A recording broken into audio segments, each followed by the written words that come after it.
తెలంగాణ ప్రాంతంలో జరుగుతున్నటువంటి municipal corporation municipal elections పూర్తి అయిపోయి ఎన్నికలు చైర్మన్లను ఎన్నుకుంటున్నటువంటి ఈ సందర్భాలు తెలంగాణలో ప్రజాస్వామ్యం అంతా కూడా కూని అయిపోయింది. ఎన్నికలు ఇంతకుముందు తెలంగాణలో ఇటువంటి ఎన్నికలను ఎన్నడూ కూడా ప్రజలు చూడలే. అసలు ఓటు హక్కు వినియోగించుకునేటువంటి స్వచ్ఛందంగా వినియోగించుకునేటువంటి హక్కును కూడా ఈ యొక్క కాంగ్రెస్ పార్టీ కల్పించడం లేదు. ఎలక్షన్ కమిషను ఎన్ని నిబంధనలు పెట్టినా అన్ని నిబంధనలను తుంగలో తొక్కుతూ ఈ యొక్క చట్టాలన్నీ కూడా ఈ యొక్క కాంగ్రెస్ పార్టీకి చుట్టాలైపోయినాయి. ప్రత్యేకంగా రామగుండం నియోజకవర్గంలో నేనెన్నడూ కూడా ఇటువంటి ఎన్నికలు చూడలే. ఒక రాయలసీమ పాక్షనిజం గ్రామాలలో ఎట్లయితే ఎన్నికలు అవుతాయో ఆ విధంగా ఎన్నికలైనాయి. ఆది నుండి అంతం వరకు నామినేషన్ల ప్రక్రియ మొదలుకొని ఇలా ఎన్నికలు ఓట్లో పూర్తి అయిపోయి లెక్కింపు పూర్తయ్యేదాకా కూడా ఆ విధమైనటువంటి చర్యలే, ఆ విధమైనటువంటి గూండాయిజం, రౌడీయిజం, ఆ విధమైనటువంటి పాలనతోనే ఆ యొక్క ఎన్నికలను పూర్తి చేసిండ్రు. నిజంగా మా నాయకులు, మా కార్యకర్తలు ఎంత కొట్లాడినా పోలీసులు సహకరించరు. మొట్టమొదలుగా అసలు నామినేషన్ వేసిన వాళ్ళనే విత్డ్రా చేపిస్తారు. ఇంటికి పోయి పోలీసు వాళ్ళు ఏం చెప్తారు, నీ ఇంట్లో గంజాయి దొరికింది, నీ మీద కేసు పెడతామని భార్యాభర్తలు బెదిరించి విత్డ్రా చేపిస్తారు. 1వ డివిజన్లో అట్లే చేసిండ్రు. 31వ డివిజన్లో మేము బీఫామ్ ఇచ్చిన తర్వాత ఆ బీఫాము సబ్మిషన్ చేయకుండా సబ్మిషన్ చేసిన తర్వాత వాళ్ళను విత్డ్రా చేపిస్తారు. బీఆర్ఎస్ పార్టీ అక్కడ పోటీ చేయకుండా ప్రచారానికి తిరుగుతున్నటువంటి వాళ్ళని తీసుకుపోయి విత్డ్రా చేపిస్తారు. ఈ విధంగా రామగుండంలో ఒక రాక్షస గూండాయిజంతో ఈ యొక్క ఎన్నికలను పూర్తి స్థాయిలో ప్రజాస్వామ్యాన్ని కూనీ చేస్తూ జరిగినాయి అనేది ప్రత్యక్ష సాక్షి అయ్యేలా నేను పాత్రికేయ ముఖంగా ప్రజలందరికీ తెలియజెప్పదలిచిన. మొత్తం రామగుండంలో జరిగినటువంటి ఎన్నికను ఇలా మళ్ళా రీపోలింగ్ చేయాల్సినటువంటి అవసరం ఎంతైనా ఉన్నది. ఒక్కొక్క డివిజన్లో మేము ఉదాహరణకు మా దగ్గర ఉన్నటువంటి 12, 13, 35, 37, 39, 46, 50, 53, 54, 56 డివిజన్లలో అభ్యర్థులు తప్పకుండా గెలిచేటువంటి వాళ్ళు. ఎన్నికల రిజల్ట్ వచ్చిన తర్వాత గెలిచినటువంటి అభ్యర్థి దగ్గరికి ఎవరు కూడా, ఆ వాడలో ఉన్నటువంటి వాళ్ళు కూడా ఎవరు పోలే. వీళ్ళ ఇంటికి వచ్చి వాడ కదిలి, అయ్యో మరి నీకే ఓటు వేసినాం కదా, అసలు నువ్వెందుకు గెలవలేదు బిడ్డ అని ఓదార్స్తున్నటువంటి పరిస్థితి. అంటే స్ట్రాంగ్ రూమ్లో రాత్రి కరెంటు పోతుంది, రాత్రిపూట ఆ యొక్క సీళ్ళన్నీ పోతాయి, ఓట్లను స్లిప్పులు చూపిస్తే అన్నీ కూడా ఒకటే గుర్తు మీద ఓటు పడుతుంది. మరి ఇంత దుర్మార్గమా? ఇటువంటి ఎన్నికలను మేము ఎన్నడూ చూడలేదు. అందుకోసమే మేము ఇలా ఎలక్షన్ కమిషన్కు డిమాండ్ చేస్తూ ఉన్నాం. తప్పకుండా రామగుండంలో రీపోలింగ్ జరగాలి.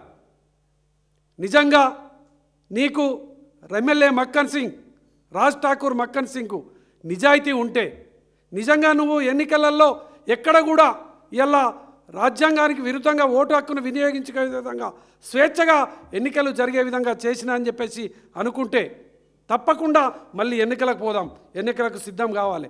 అందరినీ రాజీనామా చేపించి మళ్ళీ ఎన్నికలు పెట్టు నీకు ధైర్యం ఉంటే, లేదా తప్పకుండా సుమోటోగా స్వీకరించి ఎలక్షన్ కమిషన్ రామగుండం కార్పొరేషన్ ఎన్నికలను నిర్వహించాలని ఈ సందర్భంగా మేము డిమాండ్ చేస్తూ ఉన్నాం. అదేవిధంగా మా దగ్గర ఎన్నికలు జరుగుతూ ఉన్నాయి. మా కార్పొరేటర్ బొడ్డు రవీందర్ వాళ్ళ ఇంట్లోకి పోయి వాళ్ళ భార్యను కొడతారు, ఆ భయభ్రాంతులకు గురి చేస్తారు పోలీసులు. పోలీసు వాళ్ళందరూ కూడా ఇలా కాంగ్రెస్ కండువలు వేసుకోవాలి. రేపు మేము ఆ పోలీస్ స్టేషన్కు కాంగ్రెస్ కార్యాలయం అని పెట్టబోతున్నాం. ఇక ఈ విధంగా మీరు దుర్మార్గమైనటువంటి రీతిలో ప్రవర్తిస్తే తప్పకుండా తగిన మూల్యం చెల్లించుకోక తప్పదని ఈ సందర్భంగా రాజ్ ఠాకూర్ మక్కన్ సింగ్కు హెచ్చరిక చేస్తూ ఉన్నాం. వీళ్ళ అమ్మ పాపం ఆరోగ్యం బాగుండదు, ఆమెను దొబ్బేస్తారు. ఇంటి ముందే దగ్గర బూత్ ఉన్నది కదా అని ఇంట్లో ఉంటే కూడా ఇబ్బంది పెడతారు. అందుకోసమే ఇలా డీజీపీని కూడా మేము ఈ యొక్క రిప్రజెంటేషన్ ఇవ్వడం జరిగింది, సిపికి ఇచ్చినాం, కోర్టులో కూడా వేస్తూ ఉన్నాం. దీన్ని ఎట్టి పరిస్థితుల్లో విడిచిపెట్టం. ఇక ఇంత దుర్మార్గమైనటువంటి ఎలక్షన్స్ను ఎన్నడూ కూడా చూడలే. ప్రజలందరూ కూడా చీదరించుకున్నటువంటి పరిస్థితి. ఇవాళ వివేక్ మంత్రిగా ఉండి బాల్కా సుమన్ న్యాయబద్ధంగా కేతన్పల్లిలో మెజారిటీ వచ్చింది. మెజారిటీ వచ్చినప్పుడు ముక్కునారు మూసుకొని సపరేట్గా నువ్వు ఇంట్లో కూర్చోవాలి. మెజారిటీ వచ్చినాక నీ ఓటేం అవసరం ఉన్నదాడా?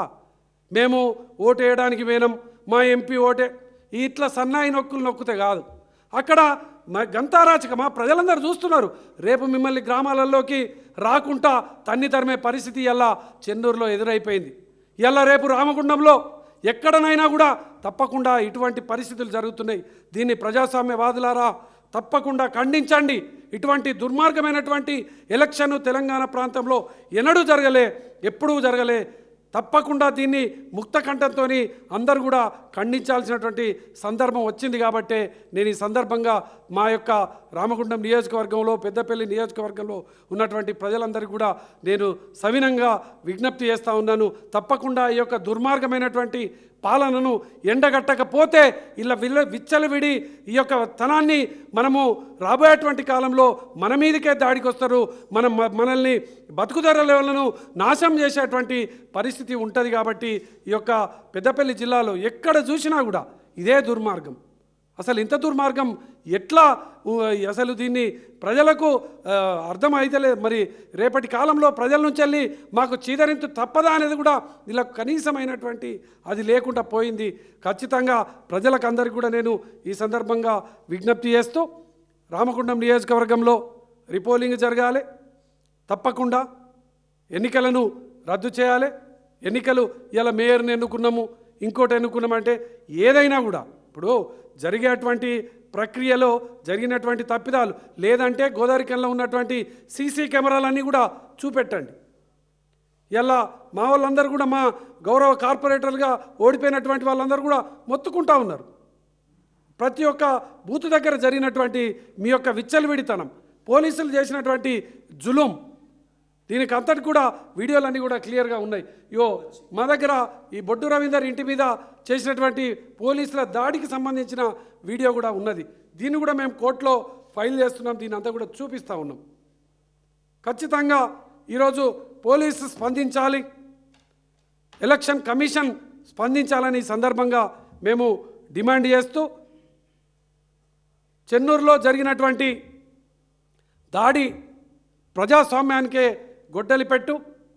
వివేక్ వెంకటస్వామి మేము గొప్పగా మేము చాలా సున్నితంగా ఈ యొక్క గొప్ప పాలన చేస్తున్నామని చెప్పడం కాదు, సుమన్ను ఇంకా వేరే విధంగా మాట్లాడేటువంటి ప్రయత్నం చేయడం కాదు. నువ్వు చేసినటువంటి ప్రయత్నం ఏంది? అసలు నువ్వు కేతనపల్లి ఓటు వేయడానికి పోవడానికి మెజారిటీ వచ్చినాక నీ ఓటు ఎందుకు? అక్కడ లోపలికి పోయినాక కెమెరాలు లేకుండా బంద్ చేపించి చేతులు ఎత్తేటోళ్లను కిందికి దింపించి గిదేనా ఈ యొక్క ఒక్క మున్సిపాలిటీల మీద గింత దౌర్జన్యమా నీది? గింత దుర్మార్గమా?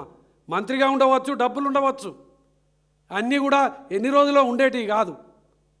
ఈ ప్రజాస్వామ్యాన్ని కూని చేసినటువంటి, ప్రజాస్వామ్యానికి విరుద్ధంగా పరిపాలన చేసినటువంటి పాలకులకు ఎట్లాంటి గతి పట్టిందో రేపు వివేక్ వెంకటస్వామికి అటువంటి గతి పట్టక తప్పదని ఈ సందర్భంగా తెలియజేస్తా ఉన్నాం.